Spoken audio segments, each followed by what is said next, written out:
한글처럼 쉽게 배우는 훈민한자 강의 6급 한자 학습편 제40강 21번 짐승과 관련자입니다.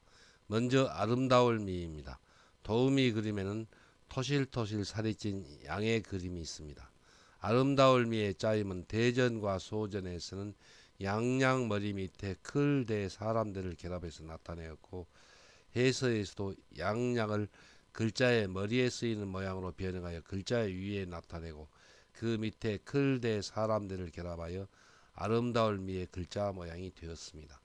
자원은 아름다울 미는 양이 크고 토실토실 살이 쪄서 잡아먹으니 이 맛나다는 뜻이며, 보기로 미식가가 있고, 음식이 맛있는 것을 아름다운 모양에 비유하여 일 아름답다는 뜻이며, 보기로 미녀가 있고, 음을 빌어 삼 미국의 약칭의 뜻으로 쓰이며, 보기로 미제가 있습니다. 훈과 음은 아름다울 미, 만날 미, 미국 미입니다. 다음은 집가입니다. 도우미 그림에는 기와집의 그림이 있습니다. 집가의 짜임은 대전과 소전에서는 집면 안에 돼지시를 결합해서 나타내었고, 해서에서도 집면을 글자의 머리에 쓰이는 모양으로 변형하여 글자의 위에 나타내고, 그 밑에 돼지시를 결합하여 집가의 글자 모양이 되었습니다. 자원은 집가는 원시 수렵 사회에서 점차 농경 사회로 발전함에 따라 집을 짓고 돼지나 여러 가축을 기르며 정착하여 사는 것을 나타내어 일 집 또는 집안이라는 뜻이며, 보기로 가족이 있고, 대대로 학문이나 기회에 뛰어난 전통을 지켜온 이름난 집안의 사람을 나타내어 이 전문가라는 뜻이 되며, 보기로 화가가 있습니다. 훈과 음은 집가, 집안가, 전문가, 가입니다. 한자를 쓰면서 마무리하겠습니다. 먼저 아름다울 미는 양양을 글자에 먼저 머리에 씁니다. 그래서 양양 머리를 글자의 위에 나타내고, 그 밑에 클대를 결합하여 양이 크고 살이 토실토실 쪄서 잡아먹으니까 맛나다는 뜻이 되고, 그 맛난 것을 모양에 비유하여 아름답다는 뜻이 되었습니다. 다음은 집가입니다. 집가는 집면을 글자 위에 나타내고, 그 밑에 돼지시를 결합하였습니다. 그래서 원시 수렵 사회에서 정착하여 살면서 집에 돼지 따위의 가축을 기르면서 사는 집이라는 뜻을 나타내어서 집가가 되었습니다. 다음은 초록빛 녹, 초록록입니다. 도우미 그림에는 당나무의 그림이 있습니다. 초록빛 녹의 짜임은 대전과 소전에서는 실사변에 나무 깎을 녹을 결합해서 나타내었고, 해서에서도 섬유질의 뜻을 나타내는 실사를 글자의 변에 나타내고, 그 오른쪽에 나무 껍질을 벗긴다는 뜻을 나타내는 나무 깎을 녹을 결합하여 초록빛 녹의 글자 모양이 되었습니다. 먼저 나무 깎을 녹은 돼지가 주둥이로 돼지 머리 개입니다. 나무 껍질을 갈가내어 진액이 나도록 물수가 글자에 발로 쓰이는 모양으로 변형하였습니다. 일 나무 깎는다는 뜻을 나타내는 부분 글자입니다. 자원은 초록빛 녹은 식물성 섬유인 실을 얻으려고 껍질을 벗기는 삼이나 못이 당나무 따위의 나뭇잎 빛깔이 일 초록빛 또는 초록, 또 푸르다는 뜻이며, 보기로 초록이 있습니다. 훈과 음은 초록빛 녹, 초록녹, 푸를 녹입니다. 다음은 뿔각입니다. 도우미 그림에는 짐승의 머리에 도단한 뿔의 그림이 있습니다. 뿔각의 짜임은 대전과 소전에서는 짐승의 머리에 도단한 뿔을 상형한 글자이고, 해서에서는 이 소전과 대전의 글자가 고든 선분으로, 그리고 그 모양이 약간 변형하여 뿔각의 글자 모양이 되었습니다. 자원은 뿔각은 짐승의 머리에 도단한 뿔을 상형한 글자로 일 뿔이라는 뜻이며, 보기로 우각이 있고, 뿔을 연상케 하는 머리 모양이 이 상투라는 뜻이 되며, 보기로 총각이 있고, 짐승이 뿔로 삼 다툰다는 뜻이 되며, 보기로 각축이 있고, 뿔의 모양처럼 사 모난다는 뜻이 되며, 보기로 각도가 있고, 오음의 이름으로 쓰여 오 가금이라는 뜻이 되며, 보기로 공상각치우가 있고, 뿔로 만든 육 뿔필이라는 뜻이 되며, 보기로 고각이 있습니다. 훈과 음은 뿔각, 상투각, 다툴각, 모날각, 가금각, 뿔피리각입니다. 한자를 쓰면서 마무리하겠습니다. 먼저 초록빛 록은 실사변에 나무깎을 록을 결합해서 나타내었습니다. 여기서 실사는 섬유질이라는 뜻입니다. 그래서 섬유질을 얻으려고 나무깎을 록은 나무의 껍질을 벗겨낸다는 뜻인데, 여기서는 우리가 섬유질을 얻는 삼이나 모시 또는 당나무의 뜻을 나타냅니다. 그래서 그 삼이나 못이나 당나무의 그 잎의 빛깔이 푸르다는 뜻에서 푸를 녹입니다. 다음은 뿔각입니다. 뿔각은 짐승의 머리에 도달한 그런 뿔의 모양을 상징한 글자가 고든 선분으로 변형하여 뿔각의 글자가 되었습니다. 그래서 훈과 음은 뿔각입니다. 다음은 차례번입니다. 도우미 그림에는 농부가 밭일랑을 걸어가는 그림이 있습니다. 차례번의 짜임은 소전에서는 분별할 변 밑에 바전을 결합해서 나타내었고, 해서에서도 이 발자국 변의 뜻을 나타내는 분별할 변을 글자의 위에 나타내고 그 밑에 바전을 결합하여 차례번의 글자 모양이 되었습니다. 자원은 차례번은 농부가 지나간 발자국이 밭일랑에 차례차례 나 있는 것을 나타내어 이를 차례라는 뜻이며, 보기로 번호가 있고 맞든 일을 차례로 교대하여 이 번든다는 뜻이 되며, 보기로 당번이 있고 차례차례 헤아린 수가 3 횟수라는 뜻이 되며, 보기로 수번이 있습니다. 훈과 음은 차례번, 번들번, 횟수번입니다. 다음은 세말수, 자주삭, 촘촘할 촉입니다. 도우미 그림에는 예전에 수판으로 수를 셈하는 그림이 있습니다. 세말수의 짜임은 대전과 소전에서는 거드발루의 칠복을 결합해서 나타내었고, 해서에서도 거드발루를 글자의 변에 나타내고 그 오른쪽에 칠복을 결합하여 세말수의 글자 모양이 되었습니다. 먼저 거드발루는 아는 것이 없고 없을 무입니다. 중심이 가운데중입니다. 텅 빈 여자처럼 여자녀입니다.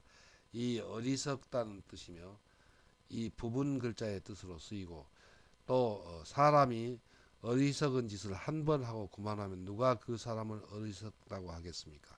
어리석은 사람은 어리석은 짓을 이를 거듭한다는 뜻을 나타내는 부분 글자입니다.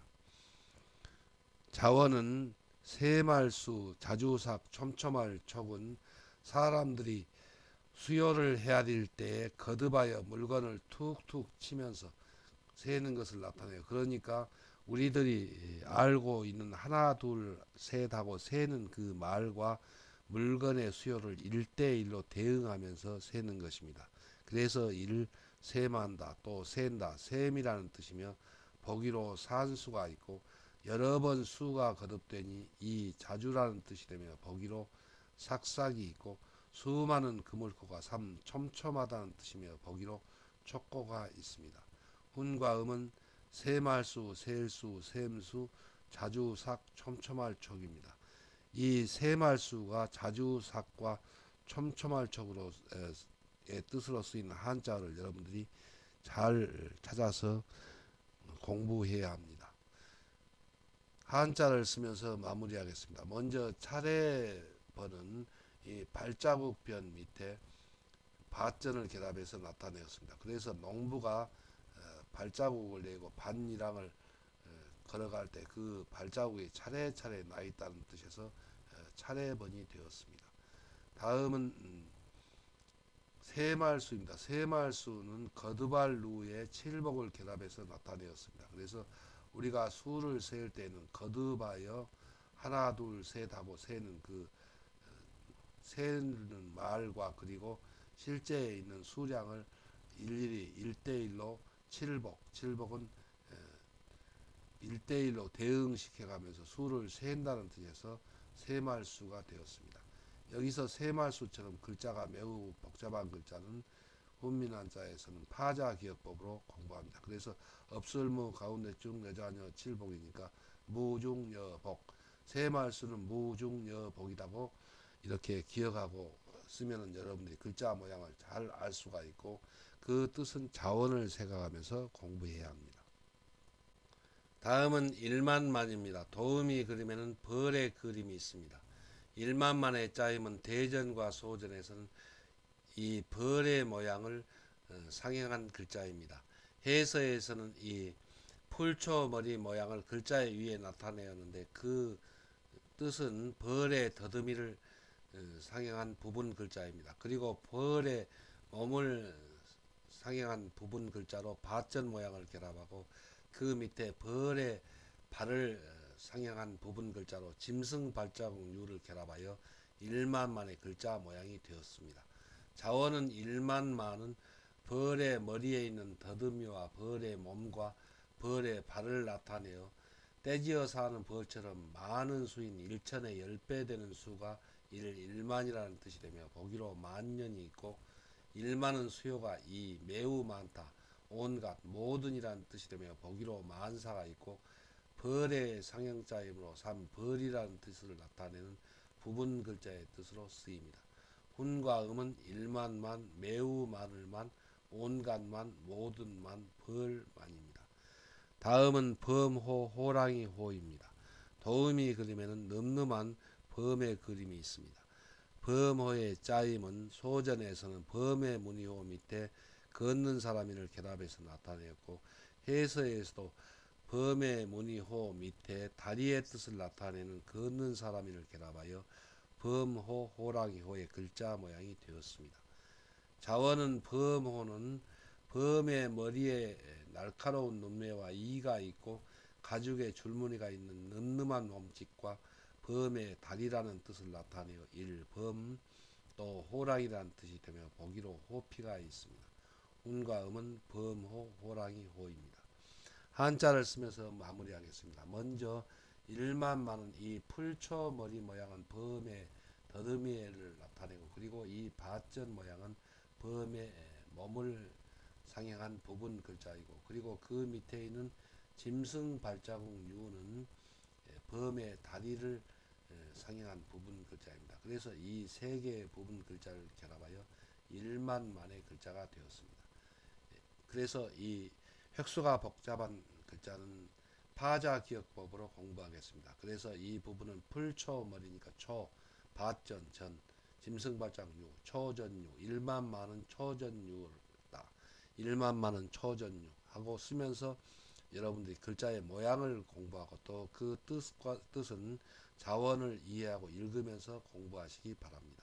다음은 범호, 호랑이호입니다. 범호, 호랑이호는 먼저 범의 무늬호를 글자 위에 나타내고, 그 밑에 걷는 사람인을 결합하여 다리의 뜻을 나타내었습니다. 그래서 범의 무늬호에 걷는 사람을 인을 결합하여 범의 다리를 나타내어서 범호, 호랑이, 호입니다. 다음은 부르짖을 호입니다. 도우미 그림에는 큰 소리를 질러 사람을 부르는 그림이 있습니다. 부르짖을 호의 짜임은 대전과 소전에서는 부를호 변에 범호를 결합해서 나타내었고, 해서에서도 그 모양 그대로 부를호를 글자의 변에 나타내고, 그 오른쪽에 범호를 결합하여 부르짖을 호의 글자 모양이 되었습니다. 먼저 부를호는 입을 크게 벌려 막혔던 숨을 내쉬며 소리쳐 이를 부른다는 뜻을 나타내는 부분 글자이고, 또 부르짖을 호의 약자입니다.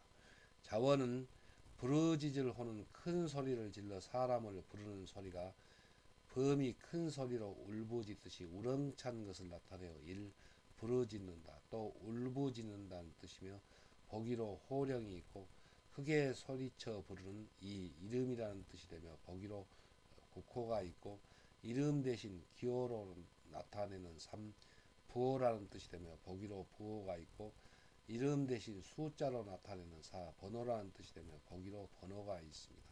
훈과 음은 부르짖을호, 울부짖을호, 이름호, 부호호, 번호호입니다. 다음은 한국한, 한나라 한입니다. 도우미 그림에는 우리나라 지도가 있고, 그 지도 위에 한국인이 서 있는 그림이 있습니다. 한국한의 짜임은 소전에서는 해 돋아 오를 간에 에워쌀 위, 다름 가죽 위를 결합해서 나타내었고, 해서에서는 이 해 돋아 오를 간이 획주리만 모양을 글자의 변에 나타내고, 그 오른쪽에 에워쌀 위의 뜻을 나타내는 다름 가죽 위를 결합하여 한국한 한나라 한의 글자 모양이 되었습니다. 먼저 해 돋을간은 새싹이 싹 트어 오르듯이 해가 떠올라 높은 하늘에 멈추어 있는 듯이 보이며, 깃발이 펄럭이듯이 햇살이 빛난다는 뜻에서 이를 해 돋는다는 뜻을 나타내는 부분 글자입니다. 자원은 한국하는 해가 돋아오르는 동쪽에 있고, 성곽처럼 산으로 에워싸인 우리나라를 나타내어 이를 한국 또 한나라라는 뜻이 되며 보기로 한인이 있습니다. 훈과 음은 한국한, 한나라 한입니다. 한자를 쓰면서 마무리하겠습니다. 먼저 부르짖을 호는 부를 호 변에 범호를 결합해서 나타내었습니다. 그래서 큰 소리를 질러서 사람을 부르는 그 소리가 매우 우렁차다는 것을, 범이 울부짖는 것처럼 그 소리가 우렁차다는 뜻을 나타내어서 부를호에 범호를 결합하여 울부짖을호 또 부르짖을호의 글자가 되었습니다. 다음은 한국한, 한나라 한입니다. 한국한, 한나라 한은 해 돋아오를 간이 획주리만 모양을 글자의 변에 나타내고, 그 오른쪽에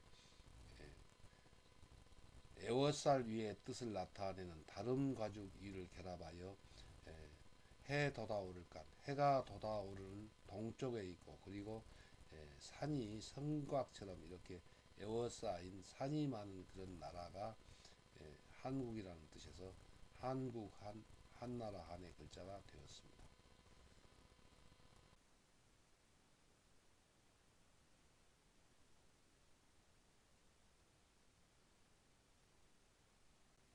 보기로 6급 한자의 수련 문제 공부를 살펴보기로 하겠습니다.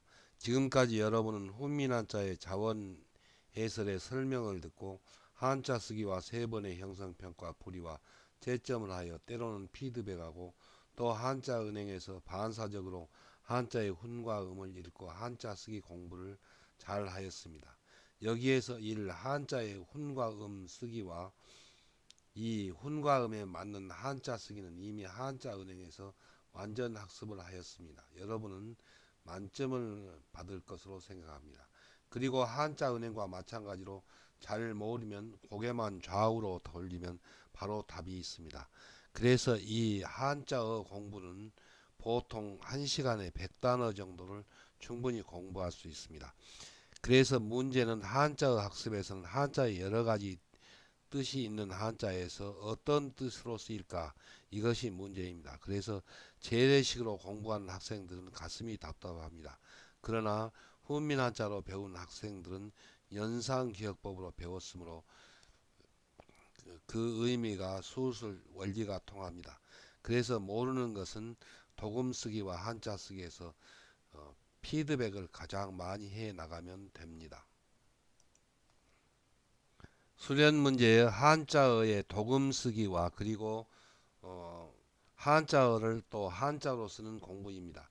도금 쓰기와 한자 쓰기는 한자 은행에 한자 공부를 하였으므로 철자법에 맞게 쓰기만 합니다. 그래서 여기서 여러분들이 늙을로 아버지 부 이렇게 늙을로 젊을소, 늙을로 약할약, 늙을로 사람인, 늙을로 친할친, 늙을로 뒤후 이런 그 훈과음을 다 알기 때문에 노부, 노소, 노약, 노인, 노친, 노우 이렇게 써나가면 됩니다.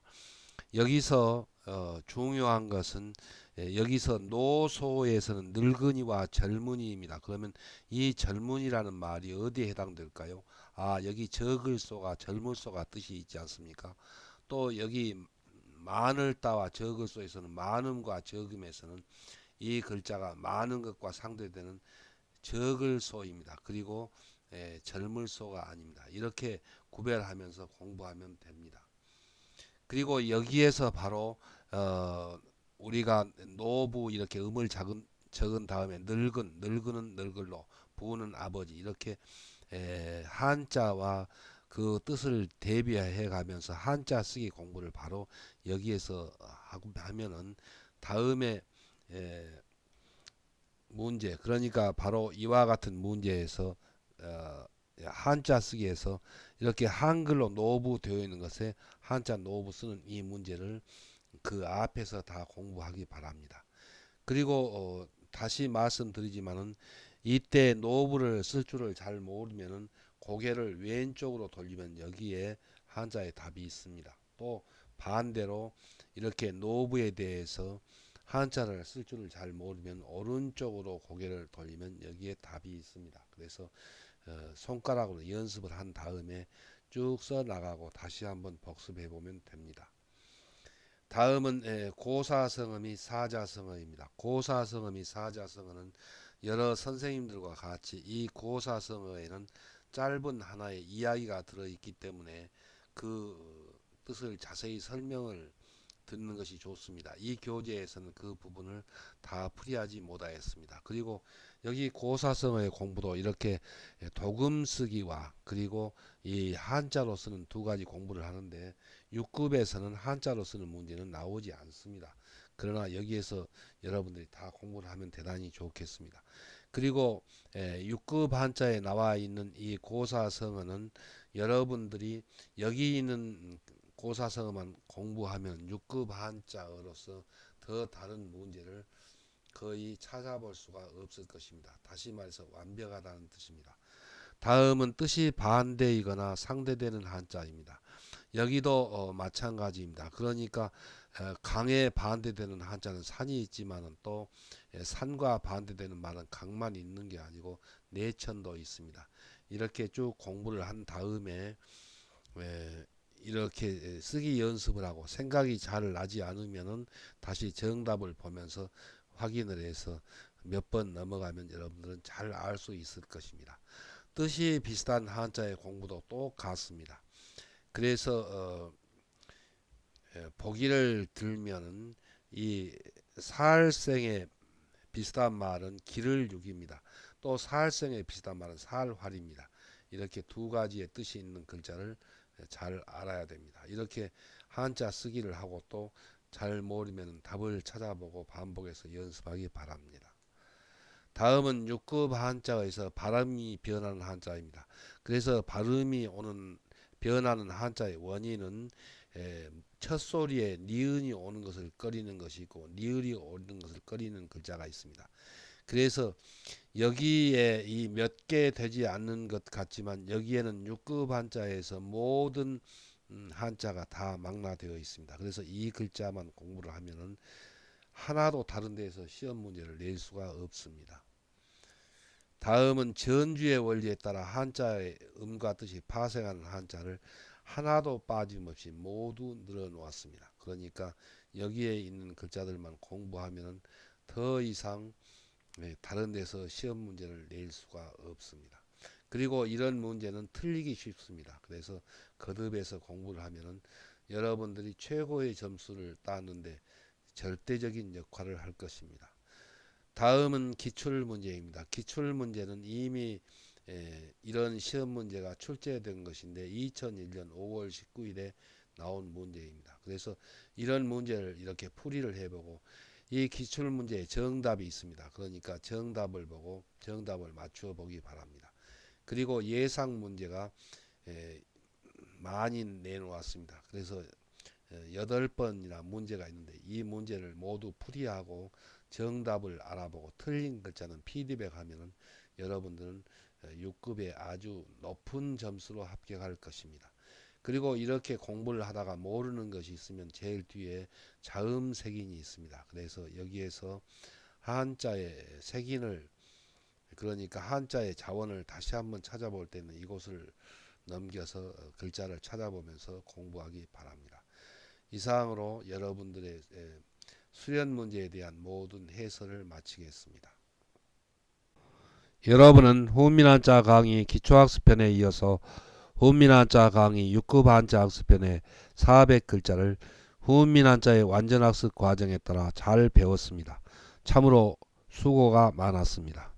이어서 약 20시간의 6급 한자 수련 문제 풀이 공부를 하면 여러분은 고득점으로 한자 능력 검정 시험 6급에 당당히 합격할 것입니다. 이어서 훈민 한자 강의 5급 한자 학습편을 계속하여 공부하기 바랍니다.